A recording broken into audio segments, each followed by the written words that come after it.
believe it. It's a great book. It really is a great book. And you know what? You're not going to believe this, but I forgot to hit live. That's all right. We're just going to continue this. It is what it is. Man, I've done, you know what? The joy of doing live is live. It's all the if you don't mess up a couple times in a few years, you're not doing it right. This is like the second time I've done that within the last month. I'm a horrible host. No, you're not. No, you're not. You're just a multifaceted person like myself. You know, it's called running and gunning. You're a one person band. That's what it is. For listeners out there, this is the Gateway Podcast, and I'm talking live with Tim Shaw, and we're going to talk about his book, Sex, Murder, and Witchcraft in Nickel City. You're listening to United Public Radio Network, 107.7 FM, New Orleans, and we're listening live from the edge of the Mojave. So, Tim. Yes. Tell me about this book, and where did this all come from? Well, I have several books out, and I love my own hometown. I think that I have just gone and I was brought up here. I spent most of my life here, and the legends, the lores, the ghosts, the spirituality, the creativity that's in this area is amazing. And it's Buffalo, New York. A lot of people are like, oh my God, that's in the Rust Belt and all that. It doesn't matter. The history that has been left behind by all the people out there is something that is just crazy. And I fell in love with it. So this is actually this is actually going to be a chapter in my next book, which is going to be volume 2 of The Ghosts of Buffalo, Murder Mayhem in the Nickel City. So this is going to be this is a dedicated chapter all by itself. So I can't wait for that. I'm working on that now. I got 15 or 16 chapters done, and it's going to go through the editing process like very, very soon. Well, Tim, I'm not going to lie, because I had a complete different topic for tonight, but when I saw that you wrote this book, which I haven't gotten a chance to read because I don't have a copy of it, but I'll get a copy. This book has it all. It's got murder, it's got witchcraft, it's got Native American magic, right? It does, yeah. Well, you know what intrigued me about the case? I first learned about this case. This is a murder case from the 30s. And I first learned about it just by accident. I wandered in on it was just like a little talk someplace in a library. And they just brought it up as, in passing. And one of the big things that people don't realize is when they think about witchcraft, they think about Salem. And witchcraft had nothing to do here other than, the Salem witches or whatever. And that's wrong. First of all, I knew the late Raymond Buckland, who brought a lot of the Gardnerian traditions here to the United States, and Wicca is based on a lot of his work. So I got a chance to know him very well, but I found so much Native American witchcraft here, especially in Western New York. We are in an area called the Western Door. It's part of the Iroquois Confederacy. And there is such a belief in the manipulation of the spirits and being able to go and draw curses and lift curses. There's so much here.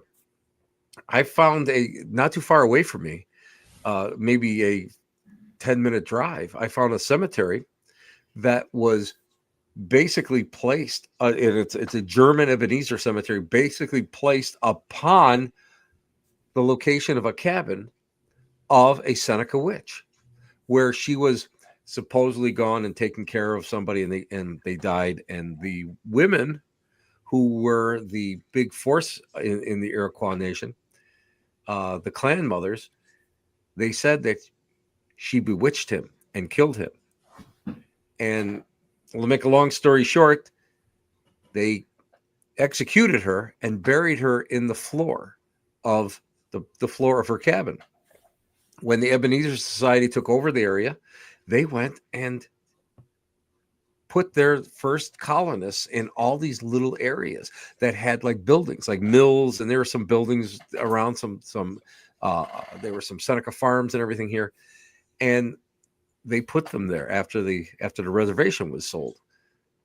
Well, they put people in this cabin, and the leader in his memoirs, his official memoirs, talks about the things that happened, the crying, the moaning, the I believe he saw apparitions, the sounds of chains being dragged, as he stayed in that cabin.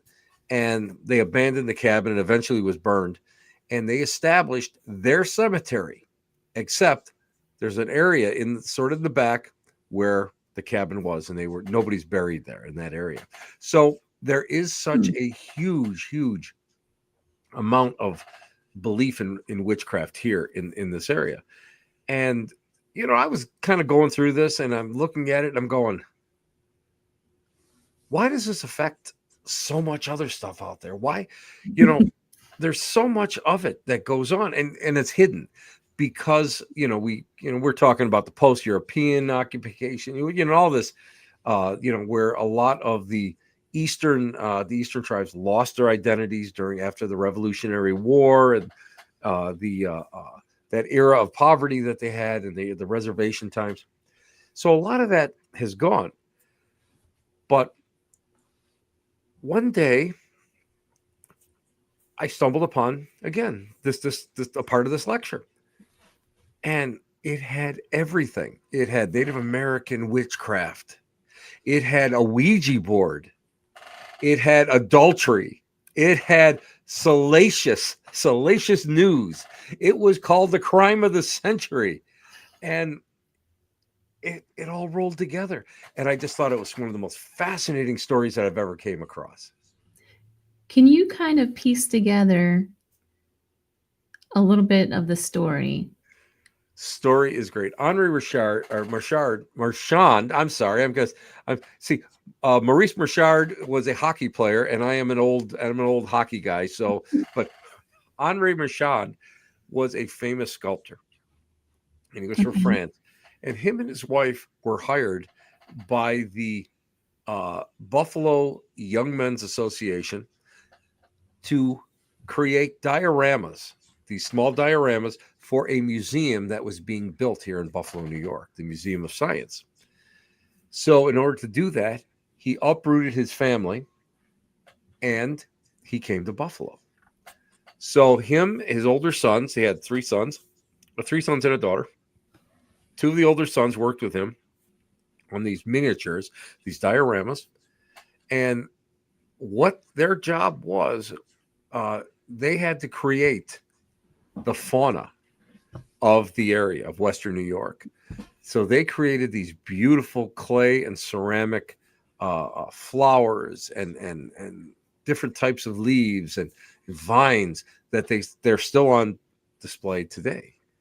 But also part of it was to create, and remember, we're not in an era, we're talking about the 1930s here. Right. We're not in an era where we're starting to get movies and all that, but not when you go to a museum, or now there's all these monitors and stuff, and we're not like that anymore. You had these huge dioramas that showed everything from prehistoric life to Neanderthalic life to what was going on pre-European contact here in this local area. So they would make these small clay figurines, and they would create these beautiful dioramas for people to come in and see what life was, let's say in the 1700s or 1600s. Okay, so that's the connect. I was trying to figure out the connection between the Native American witchcrafts and kind of the more historical aspect. Well, here's the thing. Henri Marchand was a dog and a half. We're just going to call him a dog and a half. And back at that time, they always felt that artists needed to be free in order to create their art. And one of the things that he needed to be free to do was to actually live with these Native Americans. And he had several affairs with Native American women. And his excuse was, I have to have sex with these women in order for them to allow me to sketch them and create these figurines, And it was, I mean, he was a dog and a half. It was, it was just, the guy was ahead of his time. He should have been a disco, but that's another story. So he did this. And there's a woman by the name of Lily Jameson who really fell in love with him. And now she knew about his wife. She knew he lived in Buffalo. She knew so much about him that, well, she needed something to help go and maybe perhaps enchant him. So what does she do? She goes and she talks to a root woman here by the name of Nancy Bowen. Nancy Bowen is an uncultured, uneducated woman on the reservation who just happens to know about how to do cursings. So they get together and they do several different rituals, witchcraft rituals. None of them work. And one of them was very interesting because we all know about voodoo dolls, right? We all know. Right. But we know that voodoo dolls are the offshoot of puppets, which are European witchcraft. So what they did was they took some of the love letters that Marchant had sent to Lily Jameson and created puppets out of them. Then they took him to the cemetery, and Nancy's husband had died. He's been an alcoholic and he had heart problems, and he died, and they buried them on his grave in order to go and, make it extra powerful. So they waited and they waited and they waited, and nothing happened. Marchant is still coming out to visit Lila onto the Cattaraugus Reservation. Clothy, who is Henry's wife, is still going around, doing her thing. The kids are doing whatever. She goes, so we got to do something more. We need to do something more. So what would anybody do in this situation? Let me ask you this. Well, they would go and consult one of the best, fastest growing occult spiritualist devices in the world, a Ouija board. And this is in the 1930s. This is the 1930s. So they take this Ouija board, and Lila and Nancy Bowen, they're going and they're working the Ouija board, right? They're working this Ouija board. And the Ouija, they ask, let me ask this. Do you think that Nancy, your husband, was bewitched? Goes to yes. Who bewitched him and killed him? Spelled out Marchant's wife's name, Clothy, right? Where does she live? Where does she live? And she lived on this Riley Street in Buffalo, and it's spelled out with the number house, the street number. It spelled it out. What can we do to punish her, to break this spell that she has upon us and for, she has on keeping Henry Marchant captive. I like we said captive, didn't want to divorce him, captive. Kill him, it said. Well, you have to understand something. Lila was semi-educated. She used to play the church organ and, in the Christian school in the reservation. Nancy Bowen was not. She couldn't read or write. So she has no idea what the Ouija board is saying. Oh, no. Yeah. So, they go and they figure out, well, we've got to get to Buffalo. So they get to Buffalo. On the way to Buffalo, Lila buys a hammer and a jar of chloroform, because you could buy chloroform off, in any pharmacy then. So they go and they plot what they're going to do. Well, Nancy goes to the house on Riley Street, and Lila Jameson looks for her lover, goes to the museum. And according to court documents, it says they went for a drive. Because why? Indians love car rides. And I'm thinking to myself, well, let's read between the lines on this one, right? Building up an alibi and everything. Nancy goes to the house, walks up the stairs, knocks on the door. Clothy, who opens the door, says, "Who are you?" And Nancy looks at her and goes, "Are you a witch?" Well, I guess was not uncommon for Native Americans to come to the house because he had been working on these dioramas. And Clothy says, "A witch? Yeah, I'm a witch, all right." Basically is what she said. Turns around, walks into the house. Nancy walks in and clobbers her with the hammer and they fight, and he hits her a couple times again. She takes a rag that's soaked in the chloroform that Lila had bought, shoved it down her throat, which caused her to die. Now, what happens? The youngest son comes home from school, discovers the body. They go. He runs down to the museum, gets the father. They come back. Police come back. Initially, the police felt it was a accident. She fell down the stairs. She hit her head and she died. Well, unfortunately, they had a good forensics expert there that smelled chloroform on the body. They did the autopsy, and they said that she had suffocated.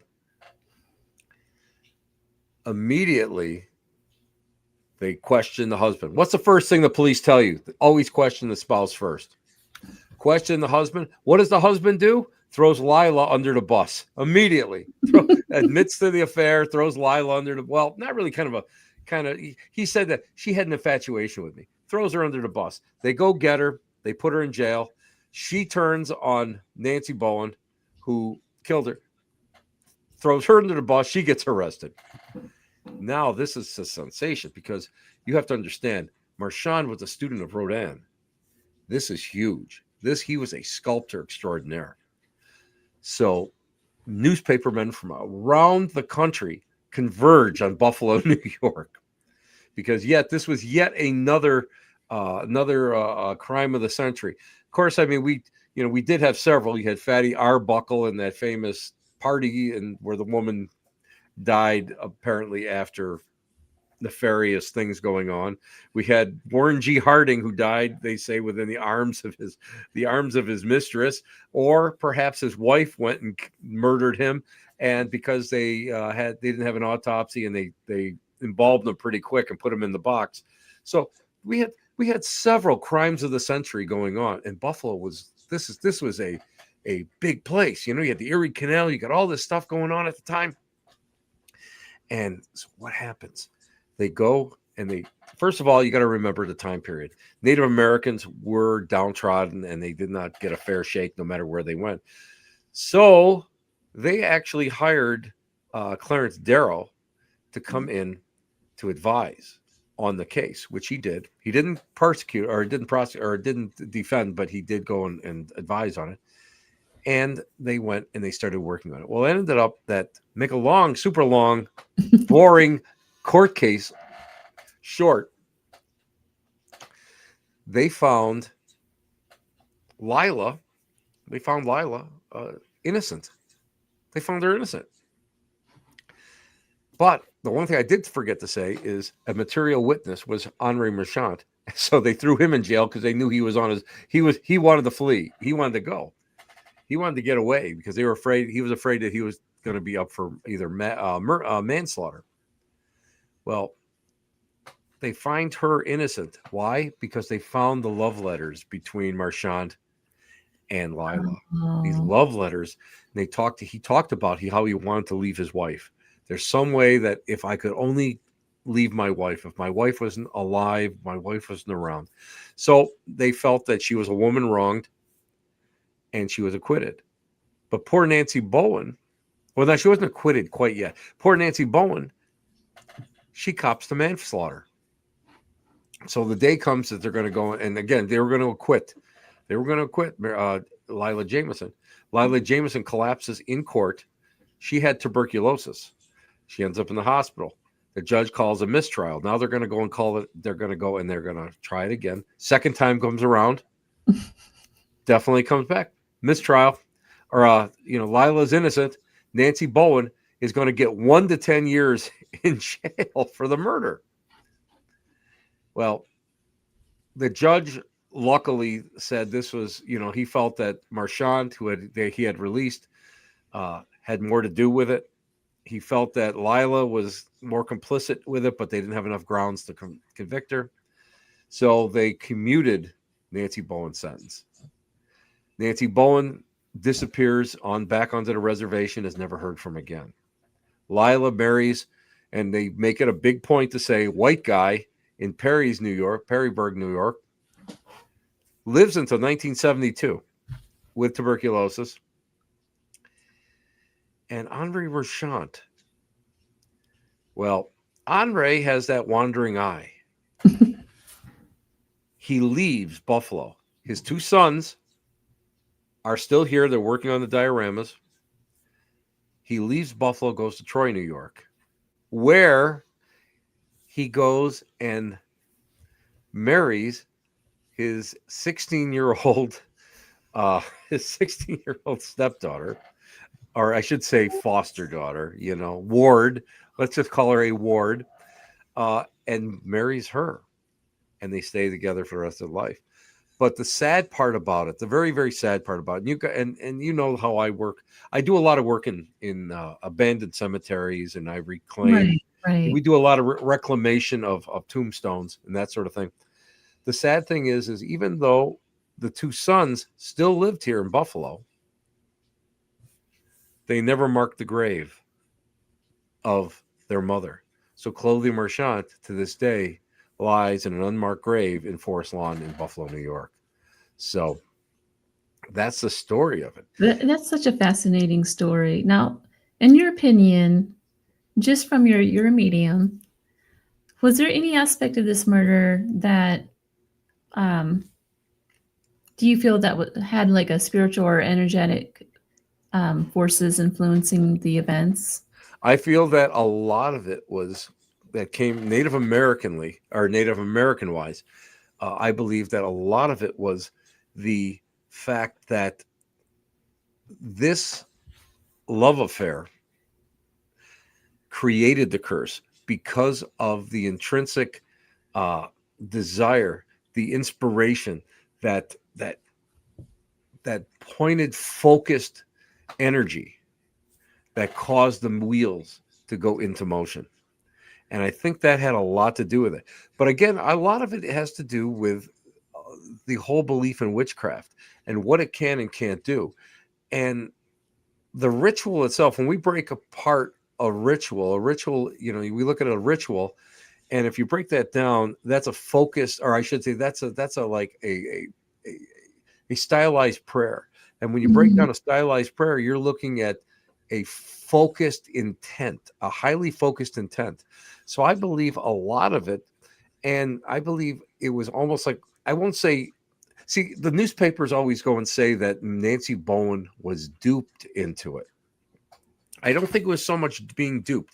I believe Lila Jameson went and had such a focused intent that she was able to go and manipulate the energy around this woman, not to do her bidding like a zombie, but to influence it enough to be able to go and make her not even think twice about committing murder.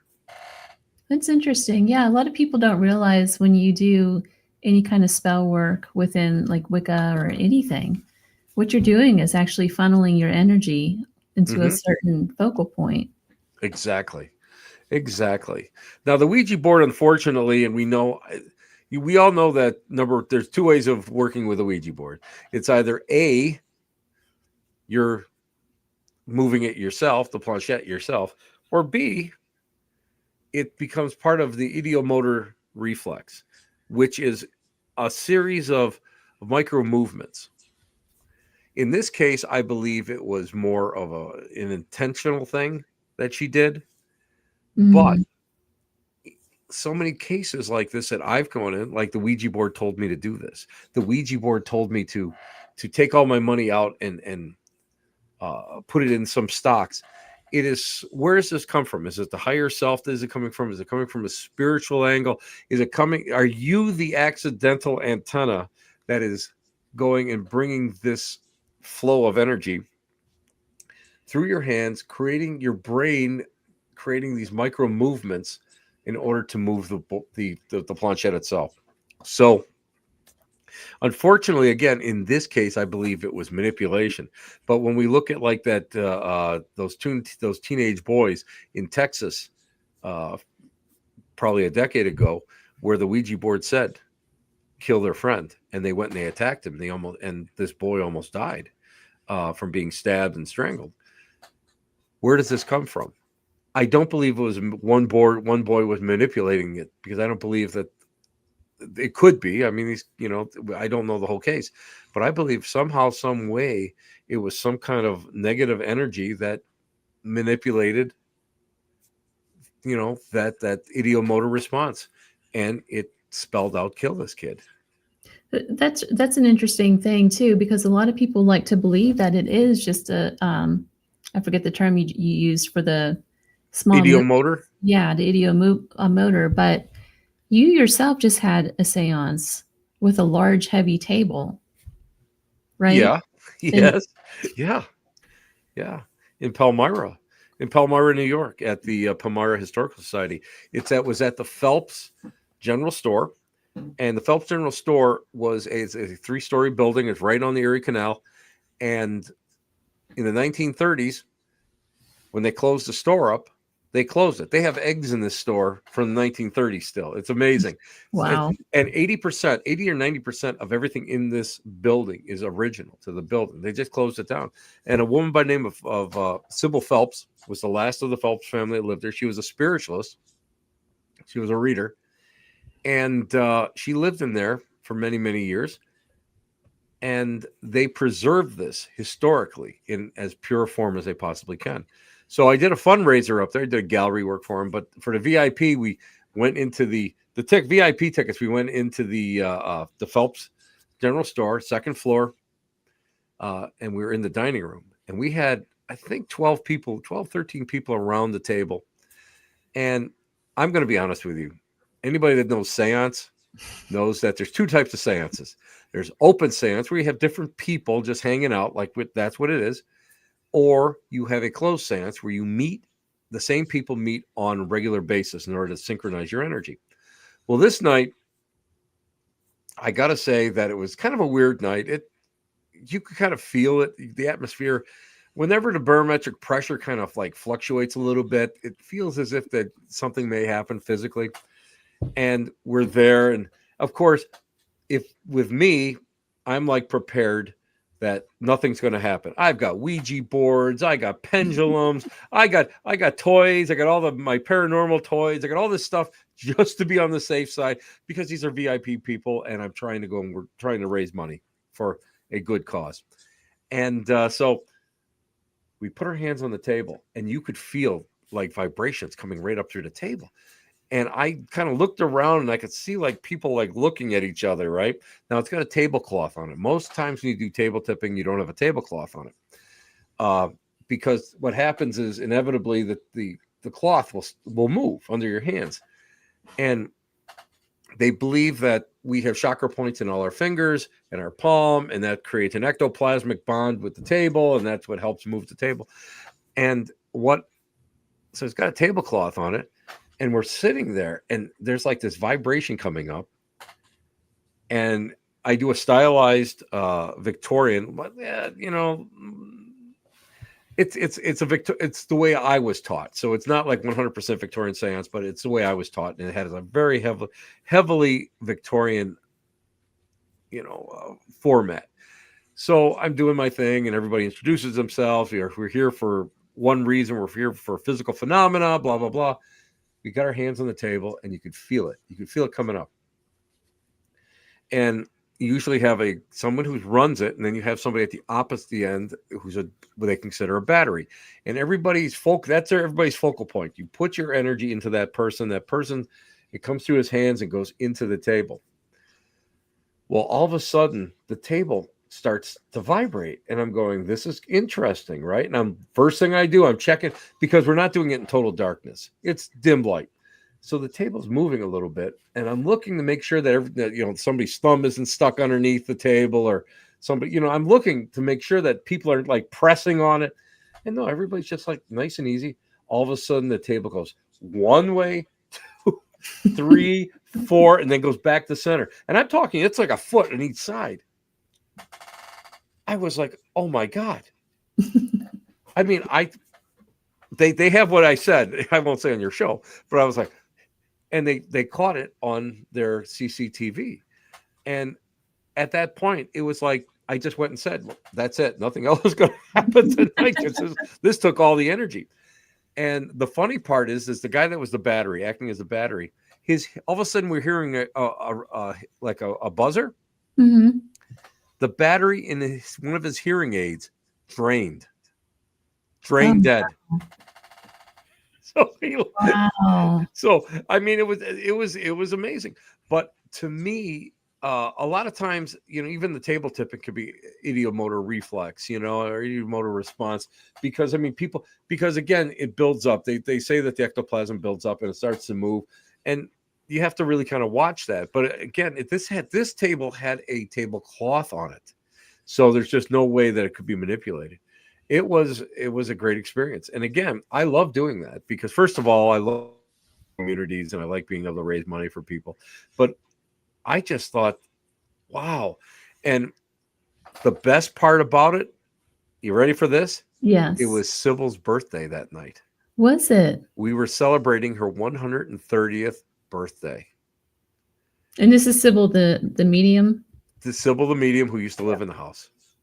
So to me, that was like, I think Sybil came back to say hi, thanks for thinking of me. So it was great. That was a great experience. So, if you can ever get like experiences like that, those are peak experiences. I've been doing this. I've been involved in this stuff since way before you were born. Mm-hmm. I was, you grew up in Lily Dale. Well, yeah. Well, I didn't grow up directly in Lily Dale, but I had all my relatives there, so we spent a lot of time down there. And so I, back in the 70s, early 70s, I mean, this was stuff that I learned. This was stuff that we would do on weekends. We'd all get together and do it. Or we'd go to, we'd have Lyceum, which is a spiritualist Sunday school. And the first part of it was all like, you had to know, universe and all this other stuff. And, Andrew Davis Jackson and all the pioneers of the spiritualism movement and all that.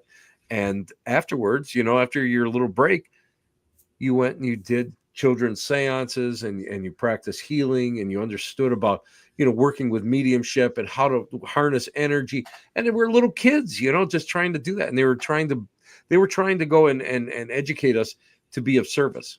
To be of service to both sides, those on each side of the veil, those in the living and those on the other side. And with me, at least, it was a profound effect. And back then, people are like, "Oh, Tim, you're a great medium and all this." I am not a great medium. You know what? I'm an adequate medium, because I saw some of these guys back in the day. I saw a guy go into a trance, jump up out of his chair, and run into a wall and break his nose. He hit the wall so hard because he was in trance. Bam! Down. And he just kept going. And then when he came out of trance, you could tell, he grabbed his nose, and he'd taken his handkerchief, and at that time, the women all wore skirts or dresses down to their ankles, and the guys were all dressed in 3-piece suits, and they all had pinky rings, and they had the diamond tie studs and everything. And I always remember his suit was all covered like when blood were from his nose. But you saw stuff like that, and you would sit there, and these people would say, they even in open galleries, in message work, they'd come to you and they'd say, blah blah blah. I was never a person that I could get initials, but I was never a person that could get full names. Once in a while, I can get full names, but some of these people would come out with full names, last names. And I remember some of the readings that I got back in when I was a little kid were so specific that I remember a friend of mine sitting there with me like this, with his mouth open, because they were words that we had just uttered on the drive down there. So yeah, it was an amazing time then. Wow, that's incredible. I don't But even know. I really like talking to you for so many different reasons. One, because you do talk about the real aspects of spiritual work, which the rest of the paranormal world just doesn't talk about.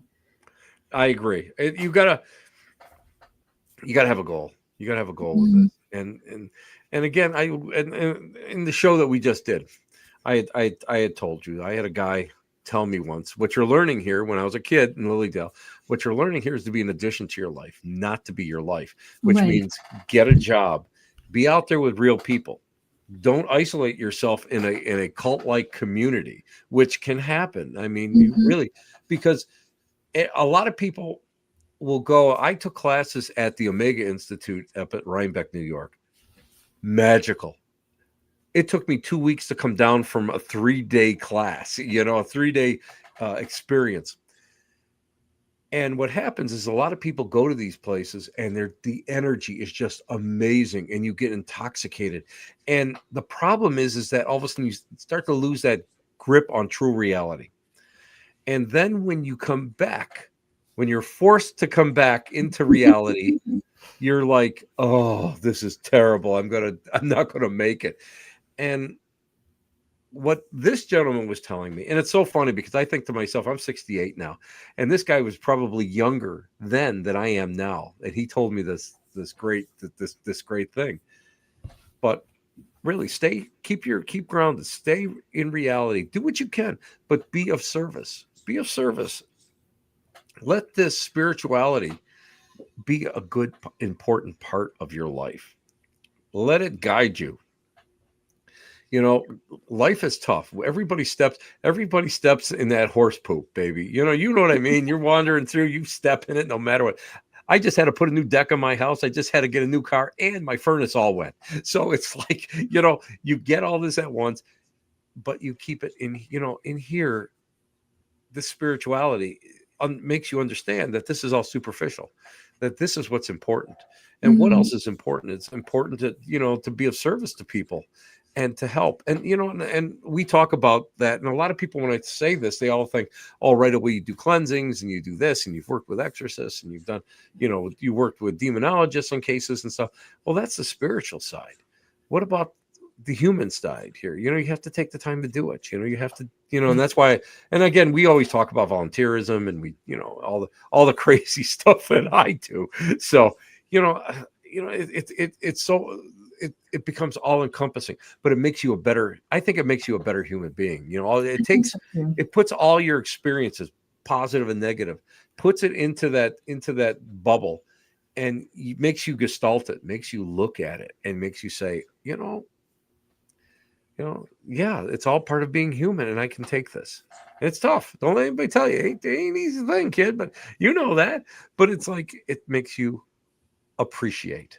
And I think that's what's important with it. It makes you appreciate life in general. Well, I think one of the big aspects of the paranormal that a lot of the community is missing is that a lot of it isn't really about running through abandoned buildings and screaming and all that kind of stuff. It's not Hollywood paranormal. It's small things. It's like if you really pay attention, spirit will guide you in the direction you need to go. And spirit will kick you when you have to move. And spirit will tell you when it's time to get out of a situation. It's funny because people always say, you're just like one of those guys. He goes, you're like a rat leaving a sinking ship sometimes. How do you know? A couple of years ago, there was a big event, huge event, mega event that was happening in Pennsylvania. And I was all part of it, and it's like, this is great. And and mega events are just like, it's like it's like the old network TV on acid, because everybody's at these places and you get a chance to talk to everybody, you know, and it's like, oh, it's so exciting. And stuff is happening and people are talking and it's like overwhelming. And it got about 2-3 weeks away and something inside of me said, walk away. And I'm thinking to myself, what do you mean walk away? I've got a table. I mean, they're flying me there. I got a room. I got this opportunity to hang out with all these TV people and network people and get my books out there and everything and talk. Something inside said, walk away from it. Best thing I ever did. I always remember Aaron Sagers coming up and saying to me, you said there was something wrong. There was something not right. I remember you saying that to me. And it's like, I don't know what. And not to get into it. Yeah, there was some problems, and there was a lot of residual problems afterwards. So I made the right decision, but it's like, it's not me making it, because logically, listen, you know what? I got a man brain. Ask my wife. My wife will come right up and tell you that this does not function. It does not function logically. But spiritually, I've always been able to know when it was time to walk away, get out of the party, go home. And I know for a fact that it's not me. I know for a fact it's spirit. And when it's, and when the time is right. And it's so funny because a lot of people also ask me, well, Tim, you gave up all your representation how many years ago? I said, yeah, probably about 20 years ago. I said, I don't have an agent or anything. And they go, why? I said, because I didn't want one. I didn't care. I had a day job. I had a great day job, man. I retired, had great pension. And, Spirit just put all these wonderful things on my path. I did great events. I don't know. I was on like 13, I was featured on like 12, 13 shows. I don't even remember anymore, where I was on TV. I didn't set out to do any of this stuff. The Black Cat Lounge is almost 25 years old in one form or another. We did it. I never paid a penny for anything. It was just given to me. People gave it to me. These owners gave it to me. So I just allow Spirit to take me around. I met the late Raymond Buckland at Lily Dale. I didn't even know it was him. We're talking about him growing up during the Blitz in England. And this guy said to me, he goes, do you know who that was? I said, no. He goes, that's Ray Buckland. I said, you got to be kidding me. That's where I met him. I had read his books, but I didn't know that was him. That is so incredible. I would love to have met him. He had a photographic memory. I interviewed him twice. The first time, out of respect, I said, Ray, I'm going to give you the questions up front. He answered all my 12, 13 questions in like 15 minutes.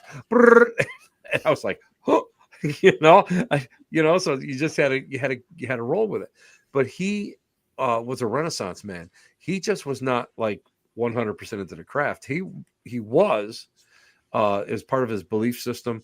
He was a leader in it. He was a great teacher in it. He suffered. The stories he tells me, when they burnt his car, when they found out he was outed in the paper of all things, and somebody burnt his car in New Jersey. So he faced some some oppression. But he was a script writer. He knew he knew actors. He went and he had a pilot. He built experimental planes. He built cars. He loved fast cars. He was a collector of occult things. My friends run the Buckland Museum of Witchcraft and Magic in Cleveland, Ohio. They have pieces from his collection, from Aleister Crowley. They have all these amazing pieces in there. He knew so much, and he was on the bottom. He was on the ground floor of it. So he was a prolific author, and towards the end of his life, he stopped writing about magic, and he started writing Victorian mystery novels. Phenomenal, and he was a great writer. So he was a Renaissance man. To know him you could only, for him, now I only knew him in what they call the Lily Dale years. So I only knew this much of him, this much. All I knew is when he used to, he'd blow in the town with that. He had a black Corvette, and all people just used to come running at him, you know. But you know, he was amazing back then. But there was so much more of him. There's a great biography that they recently published on him that I learned so much about. But he was also a jazz musician. He was so he loved life, and he lived it fully right to the end. So I mean, that's amazing. I met a good friend of mine, witch doctor or two, up in Canada. I met him at a Yule celebration, and he plays voodoo drums with the Dragon Ritual Drummers. That's his band. So I got a chance to meet him. Through him, I met people in hoodoo. I met Santeria people. It's just amazing because of the fact that I never set out to go and meet anybody. It's like the spirit led you to all of these places, and Exactly. that's what's amazing about it. Well, Tim, we're out of time. Amazing. So, it's amazing because why? Yeah. Because you are effervescent and iridescent. That's why, and everybody wants to talk to you. It could be because I didn't hit live. It's all. I've done it. I am so guilty. Been there, done it myself. Real quick, where can people find your book and in the Black Cat Lounge? Well, the Black Cat Lounge, we are on. You can go on my Facebook page. We're live on my Facebook page, Timothy Shaw, and you can go on timothytshaw.com. And I'll have some encore shows there, and it shows you how to get my books and stuff and all the classes that I teach. But we're also on the Paraflix radio or Paraflix network, and my encore shows are on ParaX on the ParaX radio network. So I'm all over the place, you know, just hanging out. And you know, listen, I get a chance to hang out with cool people like C.L. Thomas. You got to understand, she's cool. She's beyond cool. She's cool. I'm telling you, I tell everybody, I'm a fanboy. I am a fanboy. Yes, I am. Well, Tim, don't go away. All right. You got it, kiddo. Thank you so much, Tim, for being on the show. You've been listening to The Gateway, broadcast from the edge of the Mojave where the strange slips through the cracks, live from United Public Radio Network, 107.7 FM, New Orleans. My guest tonight, he's a dear friend, Tim Shaw, author of Sex, Murder, and Witchcraft in Nickel City, and he's also the host of Black Cat Lounge. Thank you guys all for listening, and I am so sorry that I forgot to hit live at the beginning of this show. So we're missing about probably 10 minutes. But if you missed a show, you can catch me on YouTube. Just go look for my channel. Everything is stored there. Thank you all for listening, and until next time.